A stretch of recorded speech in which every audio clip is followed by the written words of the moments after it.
Welcome back to My Fin Journey, the podcast where we go beyond money and dive deep into the mindset, grit, and decisions that actually shape financial freedom. Today's guest is someone who doesn't just talk about leadership, he transforms it. Enrique Acosta Gonzalez is a Navy veteran, a top 100 global thought leader, multi-award-winning executive coach, and the host of Developing the Leader Within podcast. From helping struggling leaders evolve to guiding high performers from success to real success, Enrique brings a rare combination of lived wisdom, military-grade discipline, and heart-led leadership. In this episode, we will talk about money mindset that keeps people broke, spot toxic leadership in yourself, the real cost of chasing the wrong goals, and what it actually takes to build or rebuild your life with purpose. If you've ever felt stuck financially, professionally, or mentally, this episode might be the wake-up call you need. Enrique, welcome to the podcast. A pleasure to be here with you, and I'm excited about the topics and the questions. Thank you. So Enrique, help me understand, if I met you in the elevator and we decided not to stare at the walls and we decided to actually have a real conversation and we were getting to know each other over that 2 minutes in the elevator ride, help me understand your life journey, if you don't mind. Yeah, so my life journey, simply born and raised in Puerto Rico and New York and the Bronx. The Navy was the next option after that, and then and that took me 26 years. So that's a good chunk of my life, actually half of my life. And so I served in the Navy, was a meteorologist, oceanographer, and now I took the latter part of that career, which was heavy on leadership, and used that as my next career outside and post-military. I love it, Enrique. Thank you. So you're born in Puerto Rico, correct? Born in Puerto Rico, yes. And how long did you live there? I lived there for 5 years initially and then returned for my last year of high school. Okay, interesting. So I guess your family moved to the mainland, to Manhattan, correct? Yeah, we went to the Bronx, but we started in Long Island, Manhattan, and then settled in the Bronx. Okay, so if you don't mind me asking, what was the background of your parents? Yeah, so I was raised in a single parent home. My mom, early on, about 4 or 5 years old, my mom and my dad split. He stood on the island. She went to the Bronx. So all of my life has been raised by my mom. And so that dynamic of not having a father is very critical to the conversation that we're having today, because I had no inkling as to what a male presence actually looks like. And that does affect your childhood in many ways. But the financial piece, for sure. My mom was and you was talking about what keeps you broke. Well, she had a go-getter entrepreneurship spirit about her, but it was just to pay what was due. And it was never to generate cash flow or build a trust fund or anything like that. It was just to make ends meet and stay out of hot water and not owe anybody. So that was the dynamic there. I love it, Enrique. Thank you. Thank you for the candid background and really sharing that, because there's so many different ways that I could take it. You said Puerto Rico and I thought about brain drain. You said Puerto Rico and I thought about how, like, quote unquote, with respect and love to everyone, the highest performers in Puerto Rico typically leave. And then you have ultra wealthy people that come to Puerto Rico for tax benefits. So there's all of these different things going on in Puerto Rico that people would never know about. And they would only know that they go there for vacation. Yeah. And population is declining. They wouldn't know. They wouldn't know any of the let's say real estate stats that I would look at. But then you started talking about like no father figure, and I was like, let me just skip all those questions and kind of transition to this, because I think, would it be apt to say that the Navy kind of took on that role as a father figure and creating that structure? Yeah, I believe that it started before the Navy. There's always in life has a way of right sizing itself in the absence of a thing, right? So I didn't grow up with my father, so I didn't know what that was. But then I had strong mentors in school, at church, that did serve as a focal point for me to reflect on, oh, well, that must be what that looks like. Or I would see my friends from church with their parents, and they would have both. And I would see that dynamic, and I would say, oh, okay, that's what that looks like.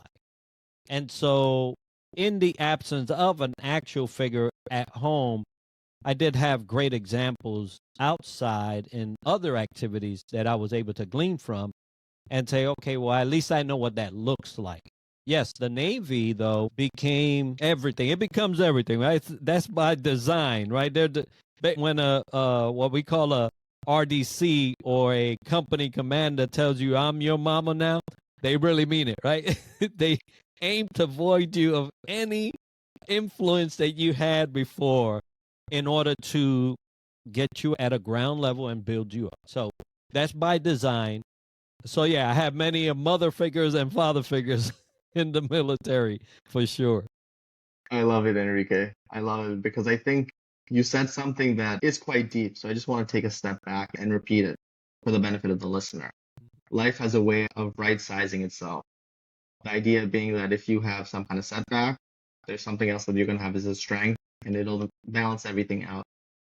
And honestly, I don't think everyone has that perspective. I think the on-trend perspective is like, why did God do this to me? Or my life sucks, or this is horrible, or how could this happen? Whether it's from a God-centric or non-God-centric perspective. But I don't know, personally, I find your approach more wise, more humble, and it resonates in the sense that everyone has unique challenges and everyone has unique, let's say, advantages. Right. And I'm curious to hear from your perspective, Enrique, looking at personal finance. What has enabled you to scale or enabled other people to scale, in your opinion? Has it been like minimizing their weaknesses or maximizing their strengths or something else? Yeah, it's a combination of both of those. But I will tell you that the main catalyst to any benefit that I've had in finances has been that I had to relearn what I was taught in my community, in my home, by politics. Because you mentioned Puerto Rico, that's a main example.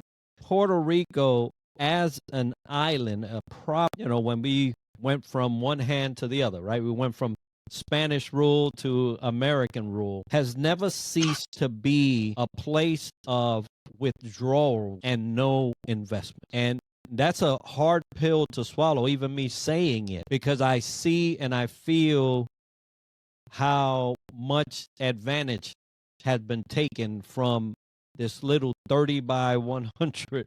It's not big, but it has been solely a resource pool.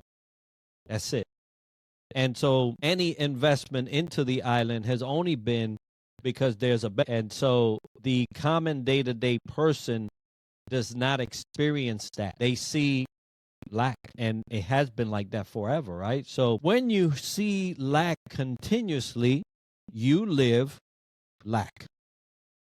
And that's just it, right? You're raised in it, you bathe in it, you eat it, you dream it, sleep it, whatever, right? And when you have a mentality of lack, there's no way that you can go forward because it's always catching up, right? It's always catching up. And so finances requires a total revamp of that mentality. You cannot live that if you're going to progress. So I had to basically take some of the information that I was relearning, dump the stuff that wasn't, of a benefit, and then say, okay, well, this is what mainstream, so let me use that. And so that's been the catalyst. That's been the real change, the mental refreshness and renewing of thoughts concerning finances. So when you talk about that, Enrique, what do you think led you to realize that there is a problem, so to speak, that you need to relearn? Because I'm also of the mindset that you don't know what you don't know. So the first step in this whole equation would be saying, hey, I recognize that I live in lack and I see lack. And then the second step would be overcoming that mindset.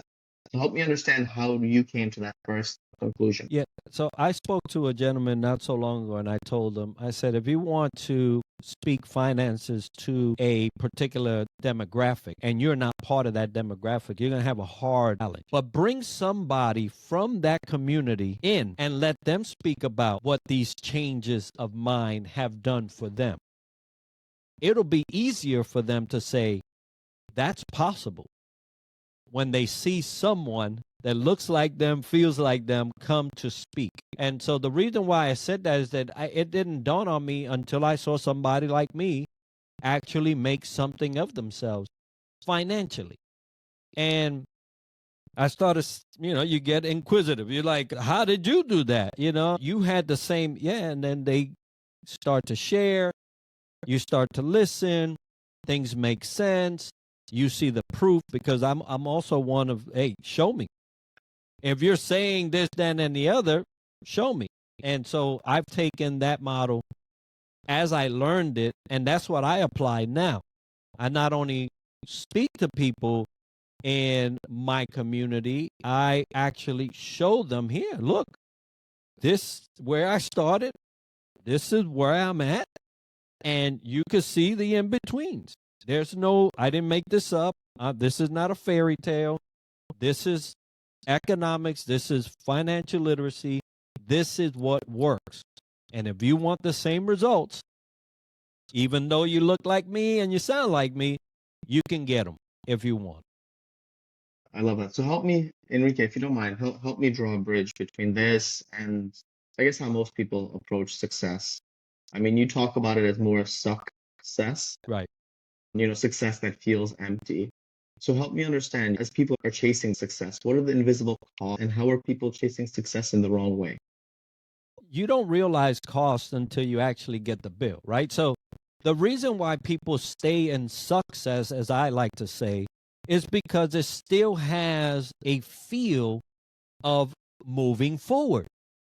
What happens is that you don't look back and see that you plowed over people and then you stepped on people's backs to get there and you damage lives. And so you don't see the repercussions of your moving forward simply because you're just like looking in this little window and say, wow, things are passing me by. I'm going towards that goal.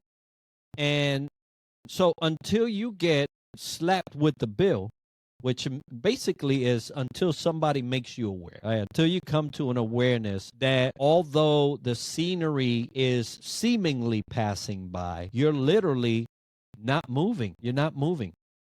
And so when you become aware, or someone makes you aware, and if you're from the Bronx, people, or New York, people in New York, they'll make you aware real quick about yourself. And so this bridge of, oh, wow, I'm getting these accolades. Oh, I'm getting these bonuses. And I've seen bonuses given for nothing in corporate America. Literally. I've been a bonus program coordinator, and I've seen money go to somebody that literally did nothing that quarter. And I'm like, how is that fair? And how is that possible? They know the system better than you and I. They're getting paid for doing nothing.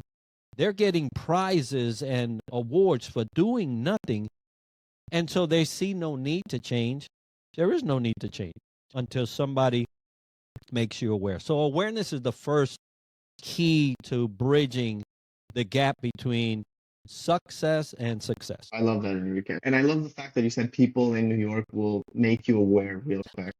And before I say why, I want to just have a brief shout out to the listener. If you're listening to this episode and you're finding value, if you've ever struggled to align your career with money or mindset, take a pause and think about what Enrique's been saying. Comment, let us know what's really resonated. Subscribe to the channel, leave a 5-star review. And as we transition back, Enrique, the reason why I love it is because people have a perspective of New York.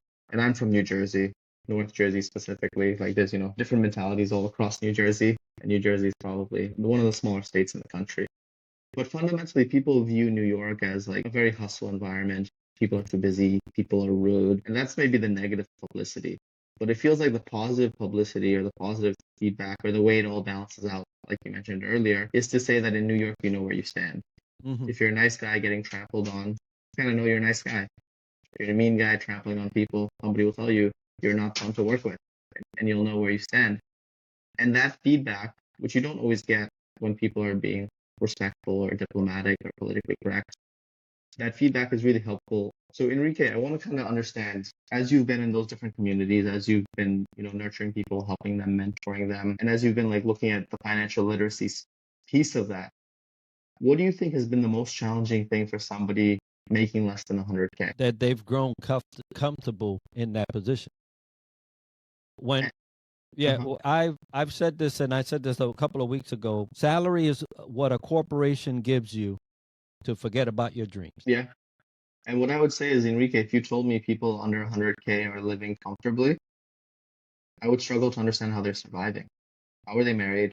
How do they have, 3 kids? How do they have a house? How do they have a car? And immediately you'd be like, Mustafa, they don't have all these things. They don't need these things. They're renting. They're, living on stamps, or maybe not. Maybe they're married. Maybe they're single. Maybe they can't afford to have kids. I think one of those things is, from my perspective, growing up, the American dream was having like a white picket fence. We never had that. We had a house. So this was just what was portrayed, let's say, by Hollywood. I think today the American dream is just financial freedom, not having to go to work and working because you do what you love. Probably like what you and I do, like just jumping on a podcast and talking. But fundamentally, for that person making less than 100K and they're making a salary that's enough for them to forget about striving for, how does that differ from the person that's making maybe that 150 to 300K type number? Is their struggle the same, or is it different? Yeah, there's a saying, there's different devils for different levels, right? Everybody struggles. There's not one person on this earth that is struggle-less or struggle-free. It's just different at their level, right? So something that they would be going bonkers about, you would never even think about, right? It's just in different playing fields, there's different things that come up to bog you down. They may not struggle with paying the light, paying the rent, or whatever, or mortgage at that point. What people deal with at their level is just what they deal with. And so when I mentioned comfortable, it's more of the mentality of, I've gotten where I can get, and that's it. There's nothing more. So let me just stay here, right? If I press too much, I might not make it, or, I definitely don't want to be worse. Everybody struggles. And I guess that's what I'll say. It's just some struggles you'll never even think about. I love it, Enrique. And I think I specifically love how you summarize that by I've gotten where I can get, because it kind of summarizes and reemphasizes the mentality that you mentioned earlier, the live in lack, see lack, and the fact that it's very hard to overcome this mindset. Like, let's call it in a very simple manner, a scarcity mindset versus an abundance mindset, right? For people who are like reading and learning about these concepts, the idea is like, the world is your oyster. You can do whatever you want. You can do anything. The only one limiting yourself is you. That's an abundance mindset. And then maybe, hey, I can't do this because it's Wednesday. Hey, I can't do this because it's 2025. Hey, I can't do this because of XYZ reason. I don't have the right degree. Whatever it is, that's more of a scarcity mindset of looking at the different obstacles. So I guess, Enrique, from your perspective, right, when you're talking to somebody, let's say it's your hypothetical brother, and he's telling you, I've gotten where I can get. And you're looking at it saying, no, I drew you a roadmap. I showed you where I've been. I showed you where I am. You can also get here. There's nothing special about me. It's kind of what you're saying respectfully. Obviously, there are many things special about you, but you're kind of saying, I've done it, so you can do it too. But you're not seeing that buy-in. You're not seeing that they're actually like putting in the work, and you know how much work it took to get you from there to here. What would your advice be in that situation for someone where you've drawn them that roadmap, but they're struggling to take action? Most of those struggles are fear-based and knowledge void, right? So they either don't have the knowledge to help them go from fear to courage, or they're just so afraid of failure that they don't want to even show up, right? I'm cool where I am, so leave me here. You guys can go and try to be risky, right? So all of that plays into my brother not going one way or another. You cannot give courage. Courage has to come from inside out. So I can tell you all of my success stories, but if fear resides in you, it doesn't matter. So how do I get somebody to go from fear to allow courage to have some day in court, right? And to have him, be able to say, you know what? Let me try. And it's the try that people are afraid of. If I try, what happens? Nobody knows. Nobody knows, right? And so you can't teach courage. You have to basically stomp out fear and let courage be the loudest voice in somebody's head. And how do you stomp out fear? You could show them examples, right? That's why I like to show people so that they could see on paper, tangible, that, oh, snap, this is what he did. He put this much in there in the span of this time. It grew to that. And then he took that same amount once it matured. He took that amount and he doubled. And then he kept doing that over and over again. And look at what happened. And it's the same money. And it's just growing, right? So showing somebody the proof, helping them to ease their fears in order for courage to have an opportunity to help them move forward. I love that, Enrique, because I think it's a simple thing that people don't think about, reflect on, and actually take action on. So help us understand, Enrique, in that roadmap, right? You were alluding to money. What was that first thing that you did with money, and how did it give you that courage or less fear to do the same thing again or to do something different to help it compound? Yeah, so the first thing I had to do was analyze what my relationship with money was. How did I see money? Was I sick in the financial sector because I was always seeing broke people and now I thought that broke is the way to go? And so in my trajectory, I went through all of the gamuts of being in debt, being severely in debt, being to the point where things were almost taken away, being to the point where things did get taken away. Yeah. So I went through the whole gamut of experiences of lack. So there was nothing left for me to learn there other than repetition. And so what happened was I just got tired of living in lack. And then I saw that example of a person that looked like me. And I said, you know what? I'm going to change my relationship with how I see money. I was using money to get things, and now I use money to create more money. Two different lives. The only thing that changed and flipped is my relationship with how I saw money. Is it a resource to get things, or is it a resource that will grow into something more fruitful? And I can still get things if I want it, but now I don't really see much need for those material things because now I'm trying to set up the rest of 400 or 500 years of Acostas from here on out. So let's talk about that, right? We talked about starting out with how you see money. You kind of explained that mindset shift for us. You went into some real examples of different struggles that you had. And obviously those are struggles that, people can't relate to, like you mentioned, until they live them. But then you talked about how like you've gotten to the point where money grows without you having to worry about it. It's kind of what you were alluding to. Yeah. So I wanted to understand from your perspective, how empowering is that? How does that make you? It makes me feel like I am a responsible man, right? I really analyze my relationship with my God, my wife, my children, and what will I leave them as a legacy that I had to live through, and now they don't have to. Now, will they choose to? That's on them. Right? That's nothing, I can't control that. But the framework and the resource will be there for them to say no to that and yes to what I'm building. Enrique, let me ask you another layer. People typically say that wealth doesn't last 3 generations, and everyone has their own kind of perspective on that. Given that you're creating this legacy for your kids, let's say they hypothetically saw you put in the hard work, etc., what are you thinking about to kind of create a system where that wealth doesn't diminish? Obviously, it's not diminishing in your lifetime, but even for your kids and let's say the next 400 years of a process, as you alluded to. Yeah. What did the Rockefellers do? It's not gone anywhere, and it won't go anywhere. And if you know how to structure it all, then you'll be dead, right? You'll be dead, but they'll be good.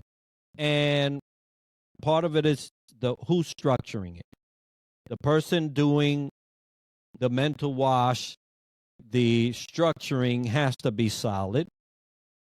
And then that person also has to teach the generation that will be the first to go through what this looks like. It's going to be new, right? For a Puerto Rican, This is not something that happens every day, and it just doesn't, right? So I have to teach them, get them familiar and comfortable with what that responsibility looks like, because it does take a different approach. You're not going to be just buying everything up. You will be using what's necessary, and sometimes it doesn't have to be the Louis Vuittons, right?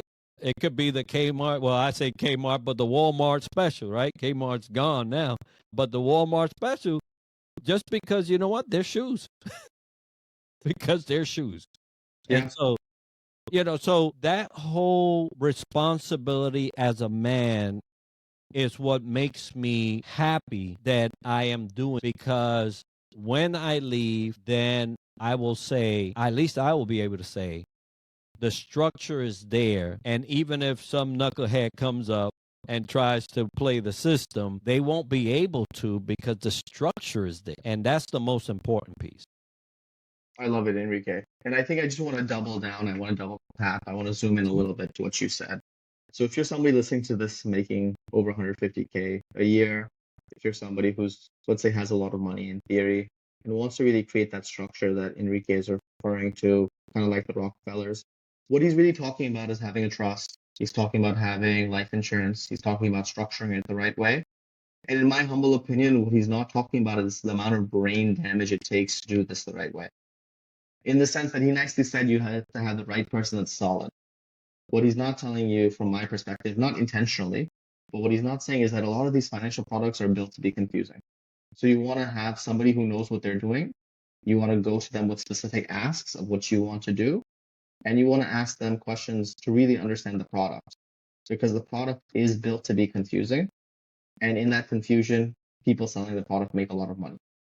I don't mind people making a lot of money, but if you're buying a life insurance product that's not fit for you and you die, and then your heirs realize it wasn't structured right, it's too late for you to fix it. And if you didn't teach your heirs about how to manage your life insurance or the trust or anything, then you did an amazing job being a man, like Enrique put it, being responsible, creating that wealth. But when it came to protecting that wealth, there was room to grow. And that's really the point of the podcast, My Pen Journey, is really to be there with you as you grow, to essentially say, hey, these are things to be aware of. So Enrique, I wanted to double tap on that just because I think it is, but also Enrique, I wanted to understand, from your perspective, how did you learn about this? Who was that New Yorker that yelled at you, or that Puerto Rican mentor who commented on this? How did you learn about this? Because a lot of the times I'm of the mindset that you don't know what you don't know. Yeah. And it's very hard to keep an open mind all the time because you don't have free time to just go into all these different rabbit holes. So I'm curious to understand from your perspective why you decided to model the Rockefellers, how you came across these different products, just so that people can understand your roadmap a bit better. Yeah. So I'm going to give credit to Matt Sapala. If you Google Matt Sapala, and you'll find out who it is that I'm talking to or about. And a Filipino brother, Marine Corps, and I just saw me in him. And now he's like maybe 15, 20 years younger than me. And in the military, we really don't have no age, right? We just have service. And so that's the beauty of that.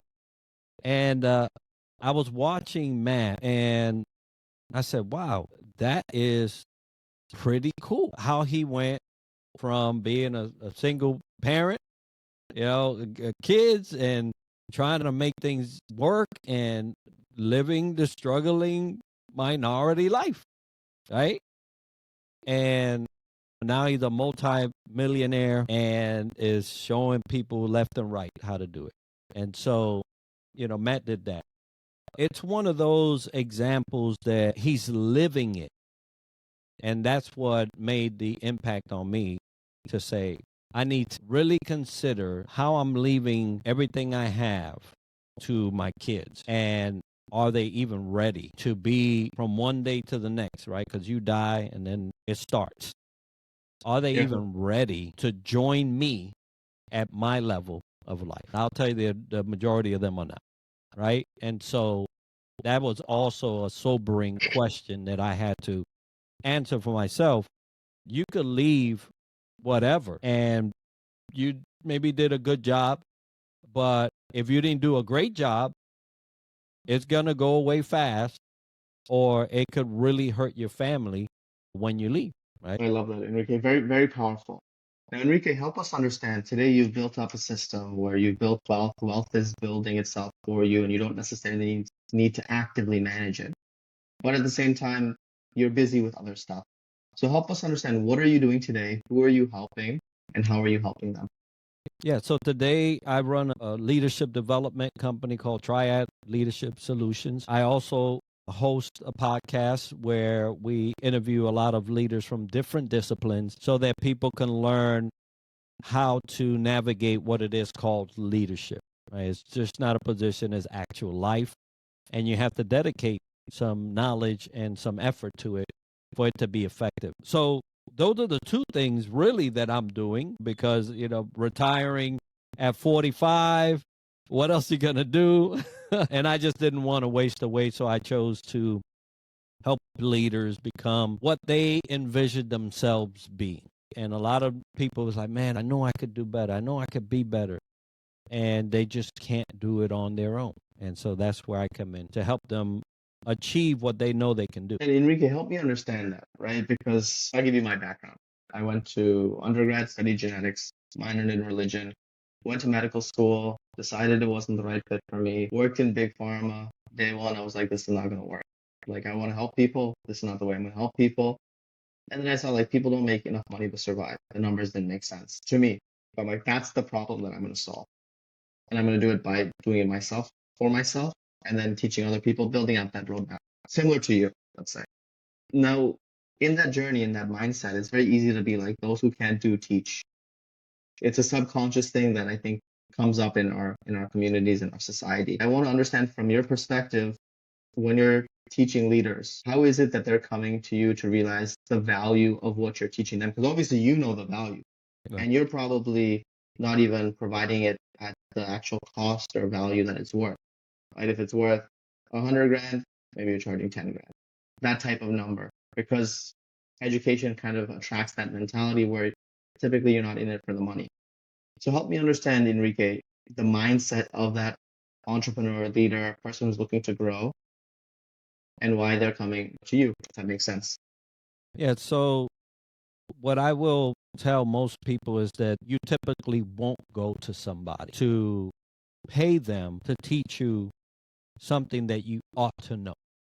The issue in that is that the majority of people try to do it on their own, and that's why we have so many people suffering at the hands of these particular leaders, right? I have mentioned New York and how quickly you can become aware of your shortcomings if you're not careful.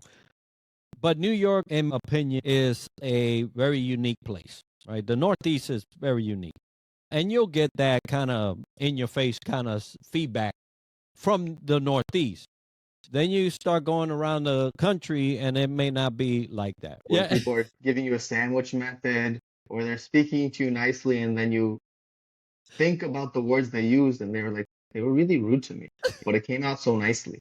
Like, that Southern hospitality is great until they're giving you constructive criticism, because I don't understand it.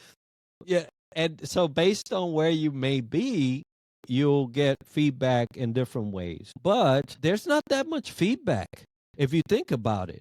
You know, how many people stop you and say, you know what, Enrique, man, I'm disappointed in you because you're married and all I've been watching you do is watch ladies left and right. And you're a leader. I'm disappointed. When do people do that? And if they did, I would be insulted. Instead of thinking, thank you for taking out the time to give me this constructive feedback so I can learn and grow. So there's a mix. They're not giving it, and maybe people are not willing to receive it. When you talk about leadership development, when you talk about the necessity, this is like that bill that I was talking about earlier. You don't learn it until you get the bill. And you're like, what? But I thought I was doing good. No, actually you wasn't. Lost 10 people in this quarter in your department alone. And now you're trickling onto somebody else's department and they're trying to leave, right? I wish those bills would come faster. The first quarter at your job site, if you're successful, they should be telling you. you got one more quarter to clean this up or you're gone.